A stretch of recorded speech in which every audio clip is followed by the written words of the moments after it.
Item número 3008. Classe do objeto: Euclídeo. Procedimentos especiais de contenção. O terreno onde SCP-3008 é contido foi comprado pela Fundação e convertido no sítio. Todas as estradas públicas que passam pelo sítio foram redirecionadas. A entrada de SCP-3008 deve ser monitorada a todo momento, e ninguém deve entrar no SCP, exceto durante testes, conforme permitido pelo pesquisador sênior. Humanos que saiam do SCP-3008 devem ser detidos e interrogados antes da administração de amnésicos.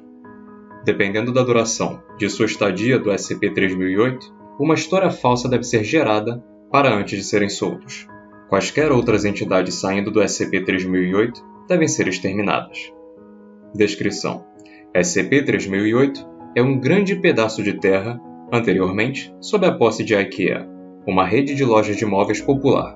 Uma pessoa que adentra o SCP-3008 pela entrada principal e perde o visual das mesmas será transportada para o SCP-3008-1. O deslocamento tipicamente não será notado, já que nenhuma mudança ocorrerá na perspectiva da vítima. Normalmente, não notarão até que tentem retornar para a entrada.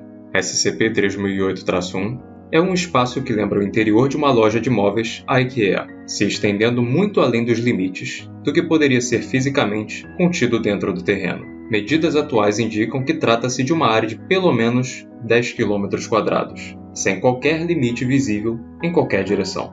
Resultados inconclusivos do uso de telêmetros a laser levaram-nos a especular que o espaço talvez seja infinito.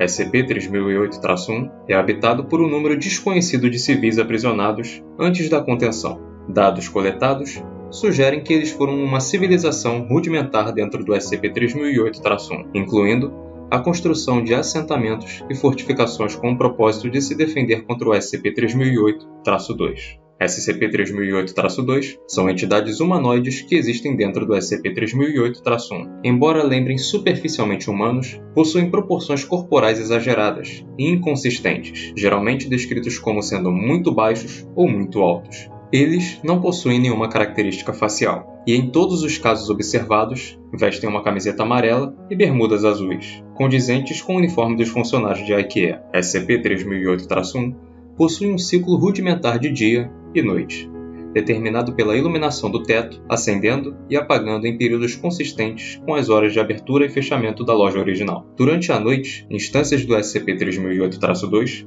vão se tornar violentas a todas as formas de vida dentro do SCP-3008-1. Durante esses surtos de violência, eles já foram relatados, vocalizando frases em português que são geralmente variações de "A loja já fechou, por favor, saia do estabelecimento". Uma vez que o dia começa, instâncias do SCP-3008-2 imediatamente se tornam passivas e começam a vagar pelo SCP-3008-1, aparentemente de forma aleatória. Eles não respondem a questionamentos ou outras comunicações verbais nesse estado, porém vão reagir violentamente se forem atacados. Sabe-se que o SCP-3008-1 possui uma ou mais saídas localizadas em seu interior. No entanto, essas saídas não são aparentes, tornando o ato de deixar o SCP-3008-1 difícil uma vez que você entra. Usar qualquer outra porta além da entrada principal para entrar em uma estrutura ou forçando o caminho pelas paredes do estabelecimento acaba levando para o interior não anômalo da loja original. Desde o início da contenção, 14 indivíduos conseguiram deixar o SCP-3008. Após interrogatórios extensivos, a todos foram administrados amnésicos antes de serem liberados. Incidente 3008-1. À meia-noite 37,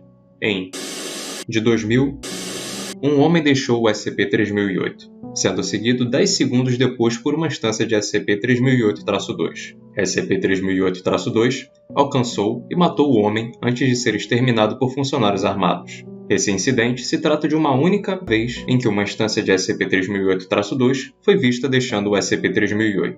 Uma autópsia completa do corpo foi realizada,